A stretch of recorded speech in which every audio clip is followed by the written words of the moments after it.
Hi, sir. Hi. Firstly, thank you so much for accepting our invitation, coming over here and share your valuable insights to our electronics communication students. And here, our students have to interact with you and have their queries. So, please. Thank you. Hello, sir. I am Tulsi, presently pursuing third year ECE. Firstly, I want to ask a question that is how we are integrating AI into semiconductor devices and how the companies like AMD are doing it. Yeah, that's a great question, Neha. I would say, that there are a couple of aspects to AI. There's AI on the cloud and then AI on the edge. AMD has very good solutions for both. And then AI in the cloud is driven by ChatGPT, generative AI applications. AI on the edge is more bringing AI more locally and more customized to one's applications, right? So in both these, what AMD is doing is providing the VLSI or the chip capability for driving this. One aspect of the software, but then how do you execute the software? You got to have the chip capability and the computing capability for doing all of these. So it's different for different applications, and so I think you need different kind of chips for building those applications. Thank you, sir. Good morning, sir. I'm Monica. Your previous guest lecture was very valuable. So this is the first time we have come across VLSI in AI. It's mostly VLSI or AI, completely two different domains. But this is the first where we have seen two major domains being collaborating. And how does a mixed signal VLSI impact the AI-driven edge devices, sir? What's your take on that? Yeah, so when you say mixed signal, you probably mean analog and digital circuitry in one chip. So I think that's true with most chip by nature, they are, I guess, mixed signal to some extent. So how do I see that? It's primarily driven by the computational demand. For AI, it's not just a computational demand. With the rapid pace at which the AI models are changing, you got to keep in pace with it. So there's a little bit of scalability, adaptability, along with all the computational intensity that's required for these demands. So that's what is driving the chip technology behind AI. Sir, can you say an example for real-time AI application which VLSI plays a crucial role?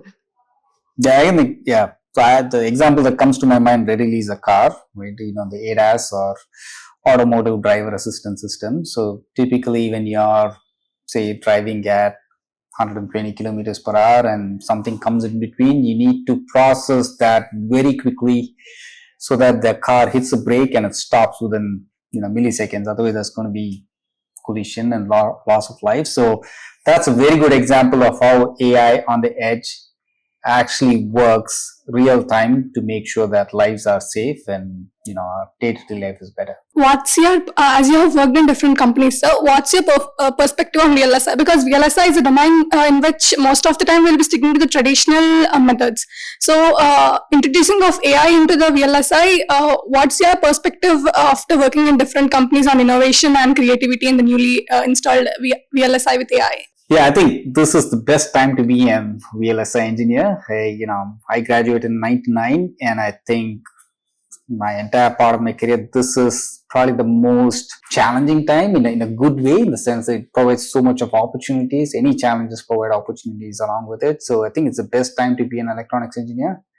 There's a lot of innovation to happen. We don't even know how it's going to shape our future, not even the near-term future. So there's a lot of scope for astonishing advancements. So how does that interdisciplinary knowledge like AML and embedded systems will help a VLSI engineer to get more knowledge? That's a great question. So AI is still, I would think, it's still a little bit nascent, right? So there's a lot of things that we don't know yet.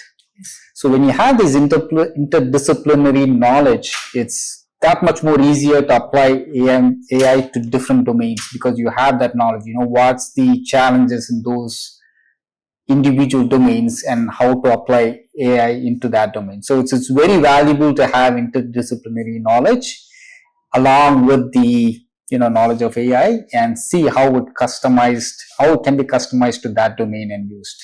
What role does open source software and hardware play in the modern VLSI, sir? Yeah, another great question. It's so far the AI is kind of evolved around like one companies which started AI at a very early, long time back. So it's just kind of evolved around that. I think open source is a fantastic thing in the sense that it brings the entire community's knowledge to one place, and it kind of drives AI in a very democratic way. So it has already started playing a very good role. Like you say, Hugging Face, models like that are making very, very valuable changes in the industry, so to speak. So I'm a big proponent of open source driving AI. So, according to your experience, how the different types of semiconductors helps us to gain knowledge and improve our innovations? Oh, yeah, okay. So I think in my presentation I spoke about heterogeneous computing, right? So Moore's law is no longer effective. That's a hard truth. So you need to decide based on the workload that you want to process, like which particular processor is more suitable. So CPU is typically good for decision making. A neural processing unit is for processing like AI inference.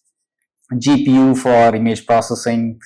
FPGA of course for programmable logic. So you got to have a multitude of processors, and then especially for AI edge, you got to decide for this particular workload, this is the best processor, and then route that work to the right processor and make sure that all the processing happens pretty quick. In this generation, we have been listening the word neuromorphic engineering a lot, sir. What's your dig at VLSI, mixed signal VLSI being used in AI?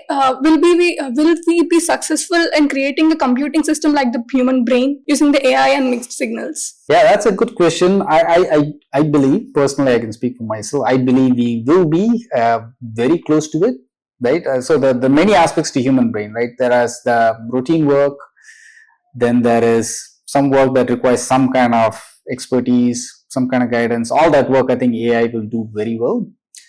Where I think it will be a challenge for AI to catch up with the human brain is the creative side of things, right? To some extent it can do that, but I don't know if it will be as creative as some of the human minds, right?